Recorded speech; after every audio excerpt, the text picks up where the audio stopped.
Today's session is our second session on developing programs. Today what we're going to look at is how to progress our clients from a beginner template to an intermediate or a more advanced type of lifting template.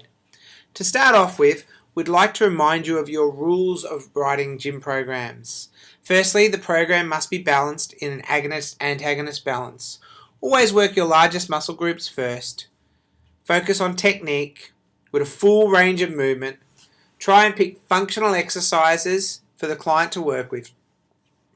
When teaching the programs, keep it simple, only focusing on 2 or 3 teaching points.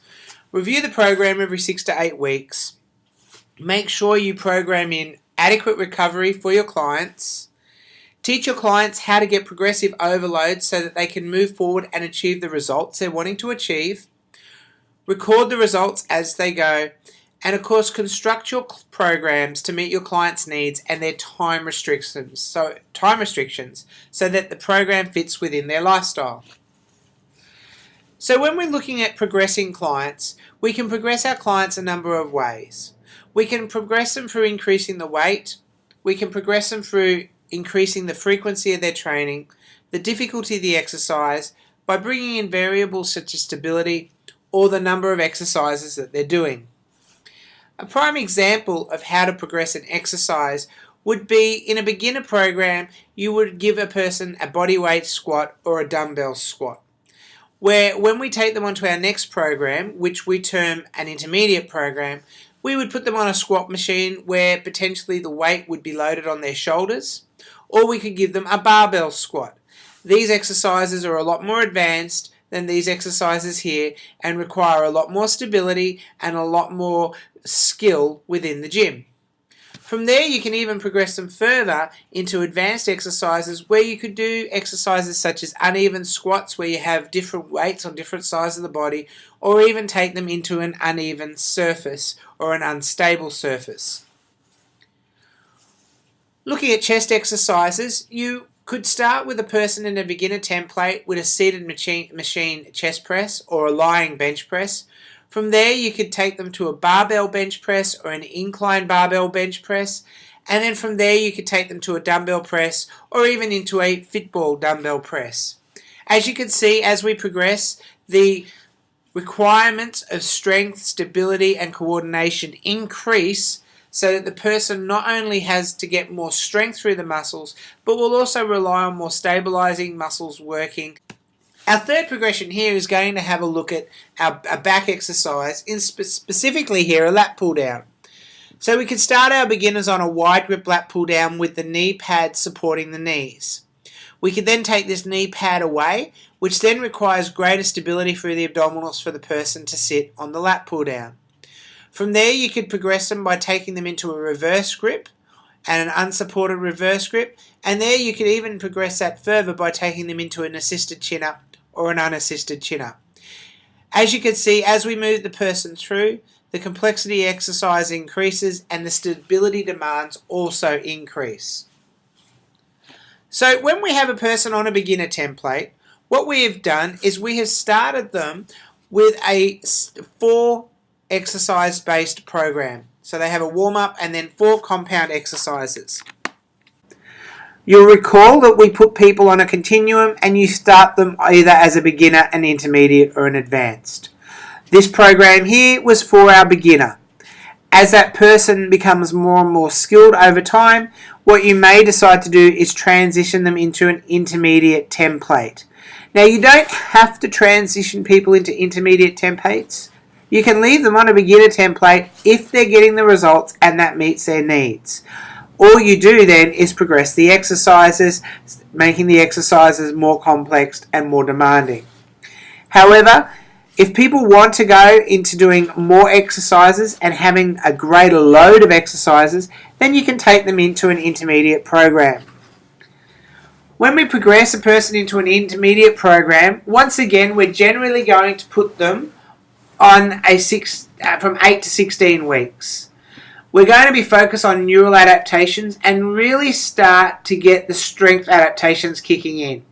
You need to remember though, these strength adaptations, it's not just muscular, it is also tendons, ligaments, joints, joint capsules, and the connective tissue. So we've got to understand and focus on working all of these tissues, not just the muscle.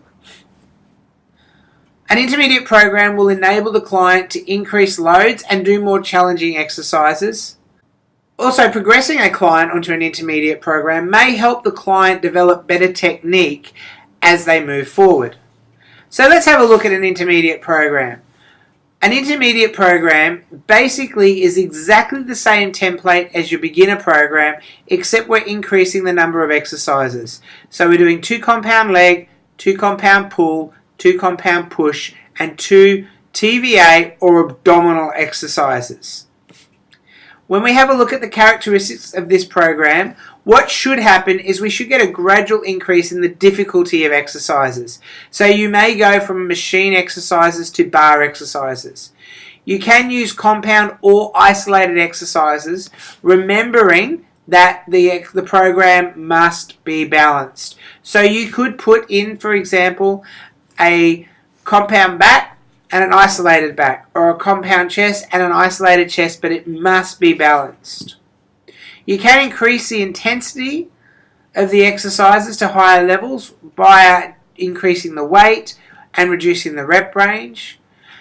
And what we're going to do is we're now going to base our sets and reps on the client's goals rather than just on getting the person moving.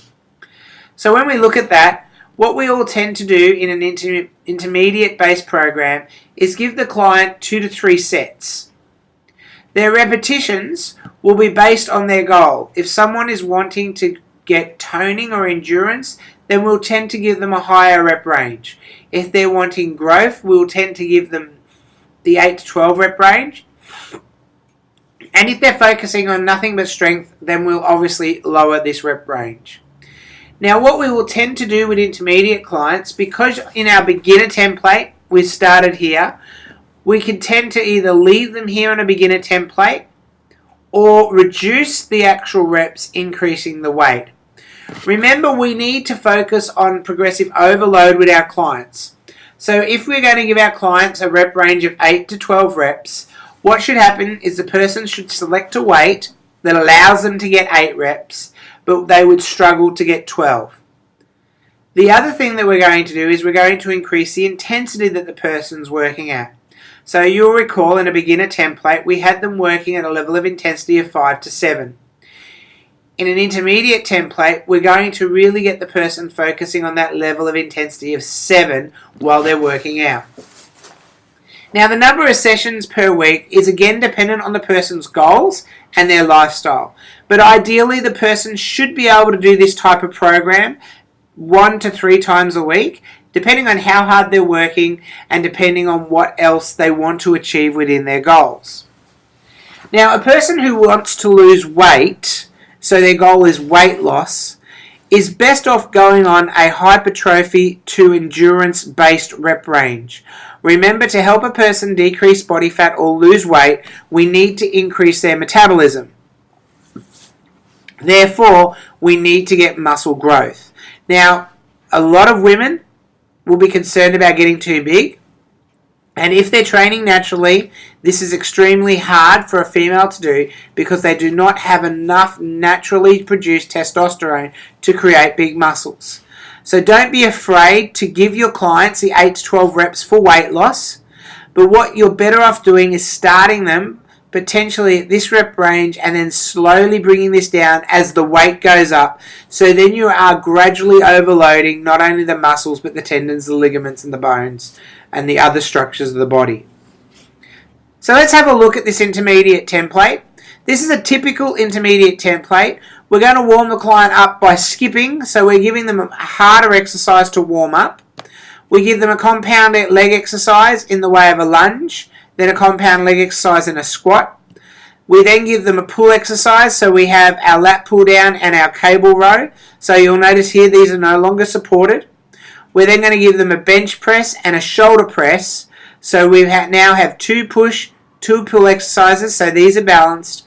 We have our hover, okay, or bridge or plank, whichever you call it. And then we have an alternative leg lift, which are both TVA activation exercises. At the end of the program, we give them their stretches, because stretching is just as important as every other aspect of the program. So that's one example of an intermediate program. Another example of an intermediate program would be where we actually get them to do a squat and a lunge, a lat pull down, and a non-supported seated row. Then we've got the bench press and push-ups, a bridge, and then a Russian twist, where the Russian twist is working more their oblique abdominals rather than focusing just on the core. You can see here this exercise is very similar to the first exercise here. We've changed the shoulder press and the alternative leg lift across to a push-up and a Russian twist.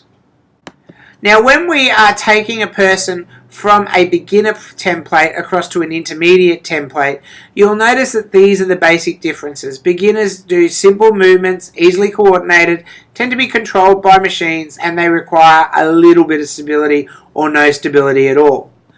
An intermediate, what we do is we build on these simple movement patterns to make them a little bit more complex.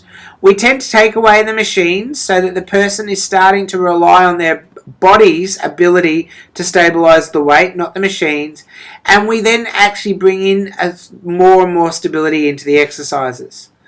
So one of the best ways to progress a client from a beginner program to an intermediate program is we give them a simple beginner program such as a squat, a lat pull down, a chest press, TVA breathing, and we give them that for 4 to 6 weeks or 4 to 8 weeks.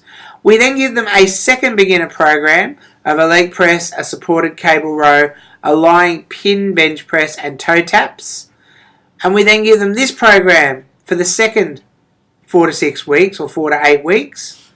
And then what we do is we bring these two programs together to give them their intermediate program. So we progress the squats to a lunge, we leave the leg press the same but make the weight heavier. We progress the wide grip lat pull down to a reverse grip lat pull down. We progress the supported seated row to an unsupported seated row or a cable row. We progress the machine or the pin loaded chest presses to a barbell bench press. We add them in a shoulder press, and then we give them some harder exercises such as a V-sit or a Russian twist.